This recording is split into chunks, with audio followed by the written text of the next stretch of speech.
परम पूजनीय संत समाज, उपस्थित सरदार बंधु, माताओं एवं देवियों, संत गुरुजन ज्ञान की झड़ी लगा रहे हैं। अब आपका जितना बड़ा पात्र है उतना ही तो ले सकते हैं। आपके पास 1 किलो का लोटा है, समुद्र में डुबाओगे तो भी 1 किलो पानी मिलेगा। नदी में डुबाओ, तालाब में डुबाओ या बाल्टी में डुबाओ, 1 ही किलो पानी मिलेगा। आपका जितना विशाल पात्र होगा उतना ही आप ले सकते हैं। इसलिए लेने की कला सीखो। सार सार को गहरे थोथा दे उड़ाए। माताएं सूप से पछोड़ती हैं, तो जब पछोड़ती हैं सूप से तो सार साधा जाता है, असार को उड़ जाता है, असार उड़ जाता है।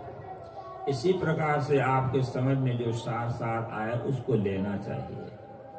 सभी संत बहुत बड़े बड़े विद्वान संत हैं जो साधना करके, अध्ययन करके, भ्रमण करके जो ज्ञानार्जन किया है वो सार सार ज्ञान अपने हृदय रूपी कटोरे में भर करके रखे हुए हैं। और ऐसे संत हैं कि घंटों आपके सामने अपने विचार दे सकते हैं, पर समय अभाव के कारण से कुछ न कुछ कह दिया जाता है। लेकिन बात जो होती है, घी का लड्डू और अगर टेढ़ा मेढ़ा भी है तो मीठा ही लगता, स्वादिष्ट ही रहता है। तो बातें जो विवेकी संतों की होंगी वो अच्छी ही होंगी, पर आपके अंदर में परख की क्षमता होनी चाहिए, परख की कसौटी होनी चाहिए। अब आप जब समझते हो, 2 विषय जो है प्रश्न के 2 ही विषय होते हैं, एक जड़ और चेतन। इसमें चेतन की प्रधानता है और चेतन को हम समझें, इसलिए सत्संग रखा गया है। कबीर साहब ने कहा, चच्चा चित्र तो बड़ भारी, चित्र छोड़ते चेत चित्रकारी। जिन यह चित्र विचित्र हुए खेला, चित्र छोड़ते हैं चेत चितेला। आप जानते हो ये सुंदरता किसके आधार से है? चेतन के आधार से। हम बाह्य वस्तुओं को ठीक से बनाना चाहते हैं, संभालना चाहते हैं, शरीर को संभालना चाहते हैं, घर द्वार को सुंदर से बनाना चाहते हैं, लेकिन जिसके द्वारा ये सब का की सुंदरता है वो कौन है? वो चेतन है। हम चेहरा को कितना ही सुंदर बनाएं, अगर चेतन इसमें न रह जाए तो चेतन इस शरीर की कोई कीमत नहीं होगी। जिसकी सत्ता से आंख देख रही है, आंख में हम लोग सुरमा या काजल लगा लेते हैं, चेहरा में पाउडर लगा लेते हैं, नाक कान इत्यादि में आभूषण पहन लेते हैं, बालों की कटिंग करवा लेते हैं। ये सब सुंदरता किसके आधार से? मुर्दा का कोई करेगा क्या? मुर्दा को कोई आभूषण पहनाएगा? रंग पाउडर लगाएगा क्या? कुछ। जब तक इसके अंदर चेतन है तब तक इसकी शोभा और कीमत है, उसको समझो। वो शिव तत्व सबके हृदय में बैठा हुआ है, हम शिव को समझ नहीं पाते हैं। देहो देवालय प्रोक्ता केवला जीवा सह शिवा। देह देवालय, शिव स्वरूप आत्मा विद्वान। अगर शरीर से शिव निकल जाए तो शरीर क्या हो जाता है? शव ना मुर्दा। जब तक शिव है तब तक शरीर सत्यम शिवम सुंदरम भासता है। सबके अंदर शिव बैठा हुआ है। इस शिव की सेवा करो, शिव की पूजा करो। क्या हम शिव को जानते हैं? शिव की पूजा करना जानते हैं? एक गौ के अंदर शिव है, बकरी के अंदर शिव है, मनुष्य के अंदर शिव है, पशु पक्षी के अंदर शिव है। कितने लोग बिहार में तो शिव चर्चा खूब चलती है, जागो महादेव।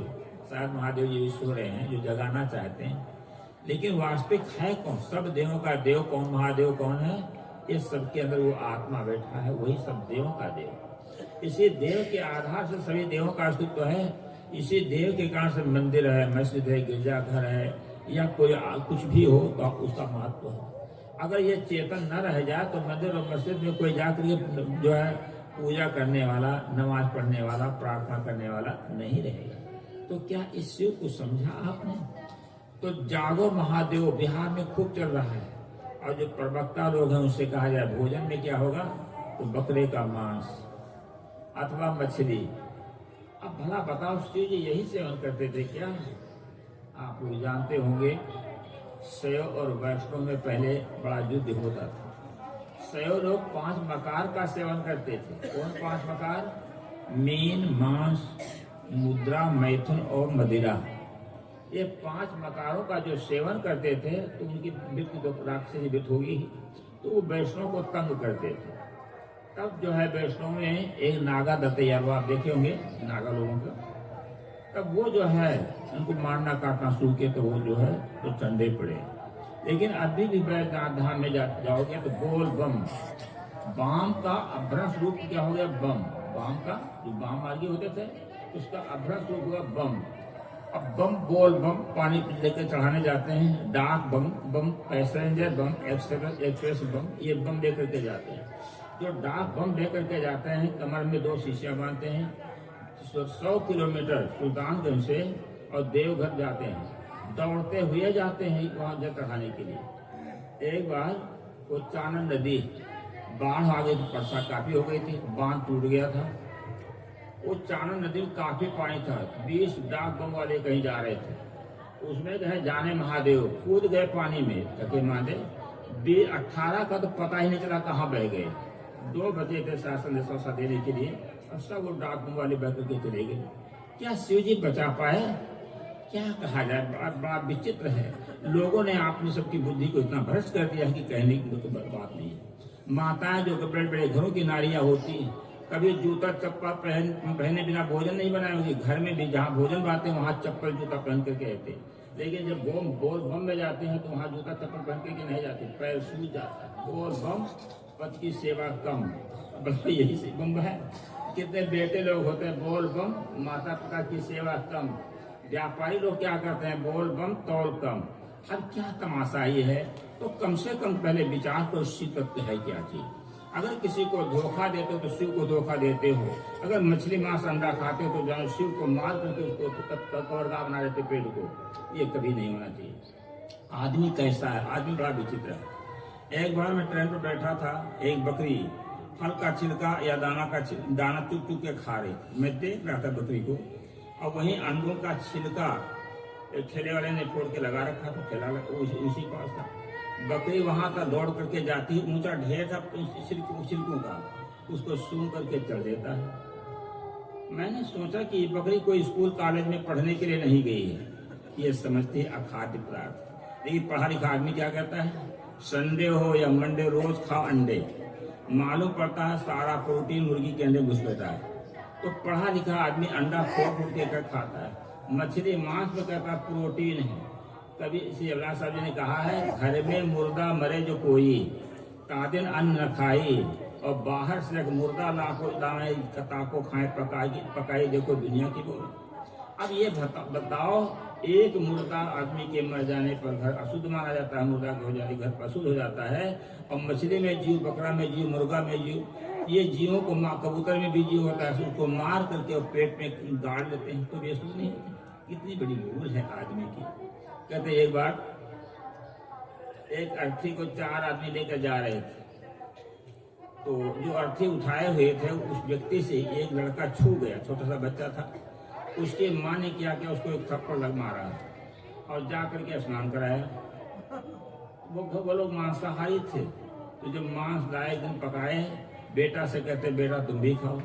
लड़के ने कहा माँ जी उस दिन मैंने मुर्दा को छू गए थे मुर्दा से, और हमको एक थप्पड़ मारा था और स्नान कराया था, ये मुर्दा खाने के लिए बैठो, मैं मुर्दा नहीं खाऊं। माता पिता को बोध हो गया कि तो मांसाहार छोड़ दो। आप विचार करो, तिल भर मछली खाए के कोटि गऊ करे दान, और काशी करवट ले मरे तो भी नरक निदान। तिल भर मछली खा के करोड़ गऊ दान को तो भी काशी करवट लेकर के मरो तो भी जो है नरक होगा ही। तो भाई मांस कैसे मिलता है? किसी को हत्या करके मांस प्राप्त होता है। हत्या बिना मांस प्राप्त नहीं हो सकता, इसलिए मांस खाना उचित नहीं है। जीव का बदला, जीव अगर हो तो जीव को मारो तो जीव का बदला देना पड़ेगा। ये समझ लो आज सुख दुख क्यों आता है, कहीं किसी के पैर टूट जाता है, किसी की बीमारी आ जाती है, तो दैहिक दैविक भौतिक 3 ताप ये आपके कर्मों का परिणाम सामने आता है। कभी सोचा है कोई ऐसा व्यक्ति है जो निर्दोष है लेकिन उसके सामने विपत्ति आ जाती है, उसको भी उसके सामने दुख आ जाता है। एक उदाहरण सुन लो। एक बार महात्मा जी बैठे हुए थे, एक कसाई ने जो गाय खदेड़ा मारने के लिए, गाय वहां होकर के भागी। कसाई आकर पूछता है बाबा धन कोई गाय गई है? अब महात्मा जी झूठ कैसे बोले, गाय तो गई है। और महात्मा जी सोचते हैं कसाई है के हाथ में छुरी है, गाय को मार देगा। बार बार कसाई पूछता है बाबा गाय गई है इधर क्या? तो महात्मा जी बोले ने हाथ से इशारा कर दिया।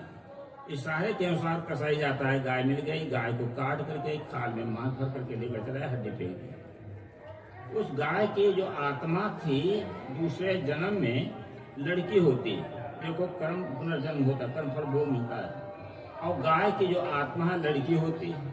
अब कसाई की जो है जो मरा तो उसकी आत्मा लड़का हुआ। अब बाबा जी जब मरे तो फिर बाबा जी बने। संयोग देखिए उस लड़के और लड़का की जब शादी होती है तो बाबा जी उसी के दरवाजे पर थे। रात में लड़की कहती है बाबा जी हमको लेकर भाग चलो, मेरा मन यहाँ नहीं रहता है। महात्मा ने कहा भाई तुम्हारे पति हैं, तुमको कैसे लेकर जाएंगे? ज्यादा बात नहीं हो सकी तो क्या क्या तलवार टंगी हुई थी, तलवार को उठाया, पति सोया था, मारा, गले पर खच से गला कट गया। कहा बाबा जी मैंने इसको मार दिया, हमको लेकर भाग चलो। कहा मैं तो ये काम नहीं करूँगा, मैं ये काम करने वाला नहीं हूँ। तो वो हल्ला किया कि देखो बाबा जी मेरे पति को मार दिया।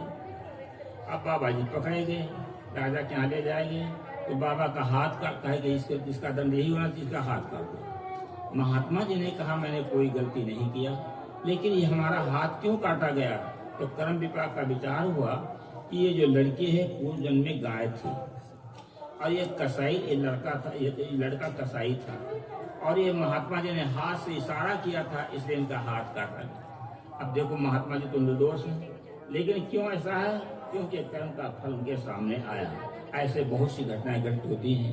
कितने निर्दोष व्यक्ति हैं उनके सामने ऐसी घटनाएं घटित होती रहती हैं। लेकिन आज जितनी भी किसी जीव की हत्या मत हो। जीव सबके अंदर समान है, चाहे हाथी के अंदर हो, चाहे जो है मक्खी में हो, चींटी में हो या मनुष्य में हो। तो जीव हत्या जानबूझ करके मत करो। अहिंसा परमो धर्मा, तो मांस बिना हत्या के नहीं मिलता है। तो कुछ लोग मांस में से इसलिए कहते हैं कि उसमें प्रोटीन होता है, लेकिन मैं उनसे प्रश्न करता हूँ तंबाकू में कितना प्रतिशत प्रोटीन होता है? प्रोटीन तो नहीं होता, लेकिन निकोटीन होता है। विटामिन विज्ञान के शोधकर्ता डॉक्टर W.J.K. मेकाही ने बताया 1 किलो तंबाकू का विष अगर वैज्ञानिक ढंग से निकाल लिया जाए तो 900 चूहे, 1200 खरगोश, 30 आदमी आसानी से मारे जा सकते हैं। अब तंबाकू कहते हैं नॉलेज पाउडर, अब उसको खाते हैं। कैसा कैसा आदमी गुटखा खाता है। एक बार मैंने सुना था कि एक ट्रक में छिपकलियां जो है कार्टून में भरी हुई थी, ट्रक जा रहा था, एक्सीडेंट हो गया तो वो छिपकलियां जब कार्टून फटे तो भागने लगी निकल के। उस पता लगाया गया कि ये कहाँ जाती थी छिपकलियां, किसी शिखर की फैक्ट्री में जाती थी, जहाँ कर ऊपर उनको पीस करके उसमें मिलाया जाता है। आप जानते हो पैसे के लोग क्या काम नहीं करते हैं। आप लोग जब दूध में पानी मिलाते हो, दूध अमृत है, उसमें पानी मिला देते हो, तो ये धन के लोभी क्या काम नहीं कर डालते हैं। तो कहने भाव ये है, ये शिखर है, गुटखा है, पान है, ये बिल्कुल खाना उचित नहीं है। ये सत्संग में आए हो तो कुछ छोड़ करके जाओ। मैं तो कहा करता हूँ वेश्या मांगती है नोट और नेता मांगते हैं वोट और साधु मांगते हैं खोट, खोटी चीज दे दो। आज ये समाज सुधार के लिए संत गुरुजन लगे हुए हैं। अपनी बुराइयों को यहाँ पर दे करके जाओ। तीर्थ में जाते कुछ लोग छोड़ते हैं। ये तो प्रयागराज तीर्थ महाकुंभ लगा हुआ है और ये सत्संग रूपी महातीर्थ है, जहाँ पर आपके विचारों में परिवर्तन आना चाहिए। तो कोई संकल्प ले करके जाओ, हम आज तंबाकू नहीं खाएंगे, बीड़ी नहीं पियेंगे, गुटखा पान नहीं खाएंगे, चाय नहीं पियेंगे, मछली मांस अंडा नहीं खाएंगे, झूठ नहीं बोलेंगे, कुछ लेकर के जाना चाहिए। कृषि निरावय चतुर्थ किसाना जिम पुत्र दे मोहम्मद माना। किसान लोग जैसे खेती की लड़ाई करते हैं, एक एक घास को निकाल के फेंकते हैं तो उनके जो फसल का पौधा है सबल हो जाता है।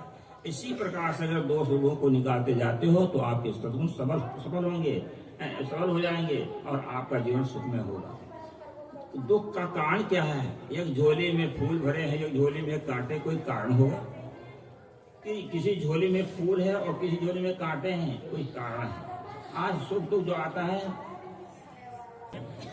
तो देखो भाई कुछ चर्चा हमने की, यदि बात समझ में आई है तो कोई अगर ये संकट देना चाहते हैं, संत गुरु को दक्षिणा देना चाहते हैं तो अपनी बुराई को दे करके यहाँ से जाइए और अच्छाई को लेकर के जाइए।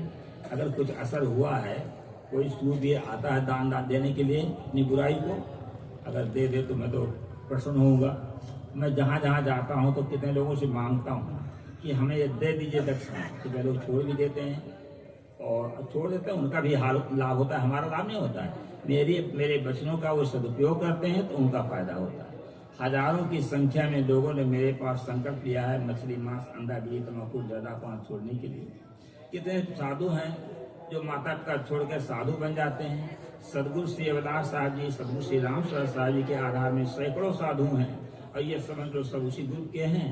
और जहाँ जहाँ जाते हैं तहाँ समझा बुझा करके लोगों को दुर्गुण दुर्व्यसन से मुक्त करते हैं। ये संतों का कितना बड़ा काम हो रहा है। संतों का उपकार अपार रही रहेगा ये संसार। तो भाई सज्जनों, अब आप लोग यहाँ पर आए हैं, अगर आपको बात समझ में आई है तो अपनी भी बुराइयों को छोड़ करके जाएं। अब मैं वाणी में विराम देता हूँ। गुरु सदगुरु देव की जय।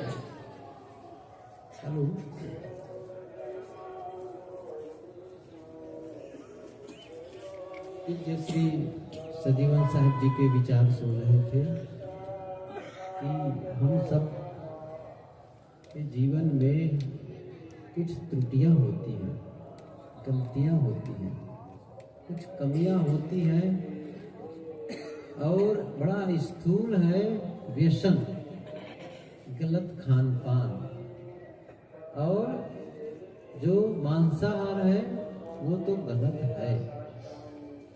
उन सब को छोड़ने की जरूरत है और ये कोई मुश्किल काम नहीं है, मुश्किल काम नहीं है। तंबाकू खाना आप इसी जन्म से सीखे, गुटखा खाना इसी जन्म से सीखे, कोई अलग से नहीं सीखे, जन्म लेने के बाद सीखे। गलत खान पान, गलत बोलना, गलत करना सब इसी जन्म से सीखे हैं। यदि इसे छोड़ने में कठिनाई महसूस हो रही है तो जन्म जन्म के जो हमारे बुरे संस्कार हैं, वासना है, उसे कैसे छोड़ पाएंगे। इसी जन्म के जो हमने अर्जित किए हुए संस्कार हैं, गलतियां हैं, इसे छोड़ नहीं पा रहे हैं। तो जो जन्म जन्म से हम लेकर के चल रहे हैं वासना, वो कैसे छोड़ पाएंगे। पहले क्या करना है, स्थूल जो दिखे इसे छोड़ते चले जाओ और अपनी शक्ति बढ़ाते चले जाओ। और शक्ति जब त्याग की बढ़ेगी तो जो सूक्ष्म दोष हैं जो हमारे अंतस में है उसको भी हम छोड़ पाएंगे। ये काम हम सबको करना है। साहब जी का प्रायः निर्देश होता है कि कम से कम ये बाहरी जो दोष दिखाई देते हैं स्थूल रूप से, लोगों को दिखाई देते हैं, सबको दिखाई देते हैं, उसे तो छोड़ो। बहुत सारे दोष तो ऐसे हैं जो लोगों को दिखाई नहीं देते, लेकिन हम उसको पाल करके रखते हैं, वो हमारे अंदर से है, उसको छोड़ना भी जरूरी है। और सही कहो, ये सूक्ष्म दोष के नाते ही स्थूल दोष भी आते हैं। हमें इन दोनों को छोड़ने की जरूरत है। अब पूज्य श्री साहब जी हम सबके बीच विराजमान हो चुके हैं। हम आपसे निवेदन करते हैं हम सभी कि आप अपने गहन गंभीर विचार